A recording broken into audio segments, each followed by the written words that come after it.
Шулаклар чыгарылыш үз эшен башлап җибәрде. Студияда Алина Хисматуллина, хәерле кич. 26:01 йортында һаман җылылык юк. Сәбәпләрен Гүзәл Габдуллина ачыклады. Өлкән кешеләр өчен гаилә Татарстанда старт алган әлеге проект Чаллыда никадәр популяр, Ләйсән Ханова ачыклады. Чаллыда чүпләрне айырып җыярга өйрәтәләр. Ишек алдында мондый контейнер куйсыннар өчен кемгә мөрәҗәгать итәргә? Урамда октябрь 26:01 йортында һаман җылылык юк. Айрыша фатирда кечкенә балалар булган очракта кыен. Йортта капиталь ремонт бара, шәһәрдәшләр фаразлавынча, барлык проблемалар да шуның аркасында.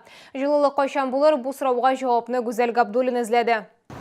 26:01 йортында яшәүчеләр фатирларда чыдап булмаслык салкын диләр. Беренче стояк буенча җылылыкны кичә генә бирә башлаганнар. Спим в пуховой шали и с обогревателями. Гоняем день и ночь. Холодно дома, честно говоря. Так что, ждем. Сегодня обещали, вчера хотели, ждем, сегодня очень сильно ждем.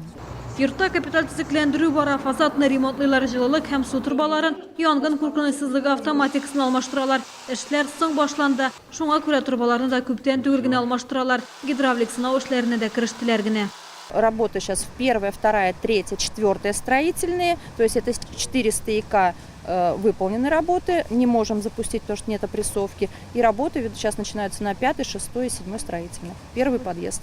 Шәһәрдәшләр үзләре дә гаепле диешчеләр. Алар кирәк вакытта фатирларында тормый.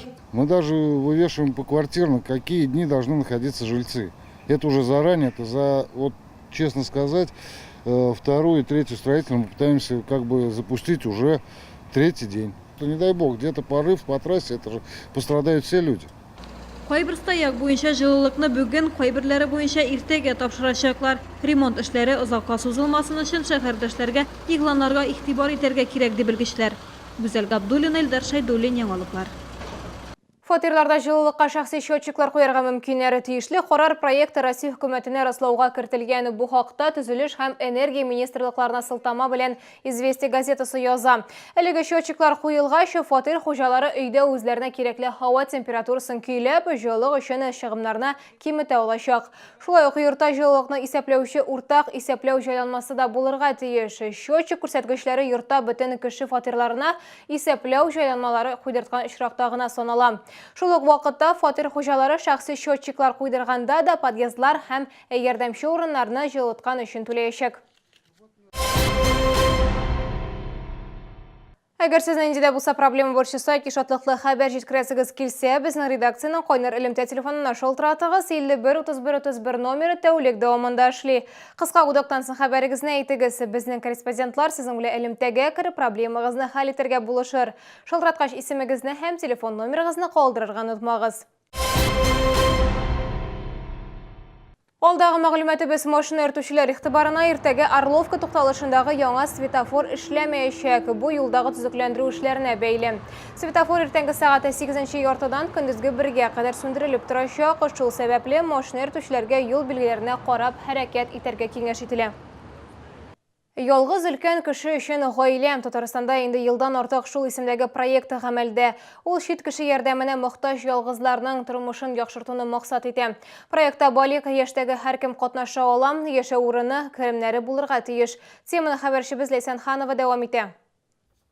Виктор Халёткинга 87 яшь, инде 16 ел ялгыз яши. Тик күңел төшенкелегенә бирелергә ашыкмый. Шәһәрдә шуенда спорт белән шөгыльләнә. Бөтен эшне дә үзе башкара. Өлкән кешегә гаилә проекты турында ишеткәне бар. Тик миңа бу кирәкми ди пенсионер. Шулай да чит кеше ярдәменә мохтаҗ башкалар өчен файдалы проект дип исәпли.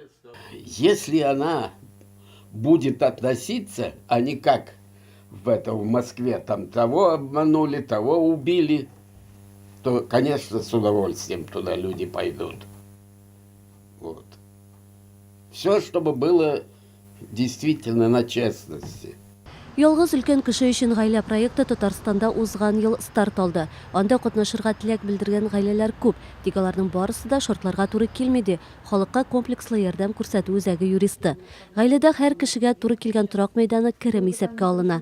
Мораль әзерлек тә мөһим. Ялгызларны сыендырган өчен түләү дә каралган. Предусмотрено, что если в свою семью берут гражданина пожилого возраста, у которого нет инвалидности, или же гражданин является инвалидом третьей группы, то выплачивается 4000 рублей. Если гражданин пожилого возраста является инвалидом второй группы, 6000 рублей, и первой группы 8000 рублей. Шаныш үзәгендә эшләүчеләр әйтүенчә, проектта катнашырга теләк белдереп, күбрәк үзләренең якыннарын караучылар мөрәҗәгать итә. Тик арада туганлык мөнәсәбәтләре булмау шартларның берсе. Әлегә Чаллыда ялгыз өлкән кешене сыендырган бары бер гаилә генә бар. Ләйсәнханова, Ленар Султанов, яңалыклар. Чаллыда айрым шүп җыю савытлары арта бара. Сары эко-контейнерларны сәүдә үзәкләре бульвар һәм паркларда гына түгел, комплекс эчендә дә күреп була. Тулырак алдагы сюжетта. 49-нчы комплекста пластик шешәләр өчен 4 контейнер куелган. Алар барлыкка килгәч ишек алдын җыештырырга җиңеләйде ди урамсы берүче. Хәзер буш шешәләр җирдә ятмый, аларны махсус савытка ташлыйлар. Падизада бик шешәләр хәзер юк. Кеше менә чыга да да сала. Ник әйбәт, наоборот. Менә моны күбрәк куярга кирәк. Менә теге домга куярга кирәк аны. Җирле үзидарә рәисе әйтүенчә, бөтен комплекска 4 контейнер гына җитми. Алар һәр өй янында булырга тиеш ди ул. Киләчәктә биредә айрым шүп җыю савытларының саны артыр дип көтелә. Шәһәрдәшләр бик шат инде бу контейнерларны куйгач. Күршеләр иртән иртүк менә пакетларны тотып чыгалар да, бутылкаларын тапшыралар менә монда. Эко-контейнерларны куйдыру өчен җирлем үзидарәгә мөрәҗәгать итәргә кирәк. Шулай ук экологик эшчәнлек алып бара торган оешмалар белән элемтәгә кереп була. Мәргә Файрушна, Ленар Султанов, яңалыклар. Галимҗан Ибраһимов әсәре буенча төшереләчәк Алмачуар киносында төп роль башкаручысын эзлиләр. Тәләпләр камил татар телен белгән, сәхнә, театр яки кино тәҗрибәсе, атта йөри белү яки өйрәнергә теләге булган 12-15 яшьләрдәге малай. Үзләрен сынап карарга теләүчеләр резюме язарга тиеш, аның өчен фотография, биография һәм нигә мин бу дөньяны шундый сәер дип саныйм дигән темага кыскача видео уйланы яздырырга. Электрон почта адресы экраннарда. Хәзер рекламалы мәгълүмат, шәһәрдәшләр Совет циркы алып килгән Бенгаль юлбарыслары программасын яратып кабул итте. Артистлар Чаллыда 4 ноябрьгә кадәр булачак, тамашачыларны онытылмас хис кичерешләр, экстремаль номерлар көтә. Сәхнәдә тәҗрибәле артистлар алар белемнәрен арттырып тора, яңа номерлар өйрәнә. Программаның йөзе каршы Бенгаль юлбарыслары. Рөстәм Матчанов алар белән уртак тел тапкан, хәтта җырларга да өйрәткән. У нас есть такие номера, которые никто его не исполняет. Я единственный человек, который поющие тигры. У меня 3 тигра поет на арене. Зур шар эчендә 3 мотоциклист хәрәкәт итә. Бу искиткеч номер. Транспортның тизлеге сәгатенә 75 километр. 5 тонн вес. А так вместе с адреналином 20 тонн всего. Адреналина, который мы везем, наши зрители, у вас красивый город. 3 сәгатьлек программада биюче аюлар, шат күңелле этләр, гимнастлар һәм башкалар чыгыш ясый. Очень понравилось, особенно так вблизи тигры. Самое главное, что вот нашему ребенку понравилось. Ради нее тоже мы пришли. Очень много интересного. Мне понравилось, как хаски выступали.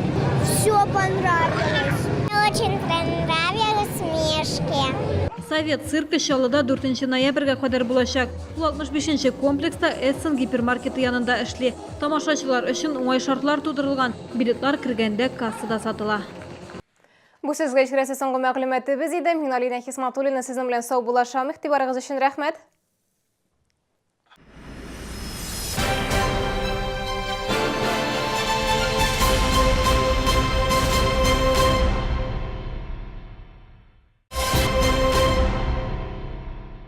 Артистлар күп, ләкин ул берәү. 1 ноябрьдән 5 ноябрьгә кадәр Яр Чаллыда Сара Садыкова концертлар залында Салават Фатхетдиновның 30-нчы сезон юбилей концертлары башлана кичке сәгать 7-дә.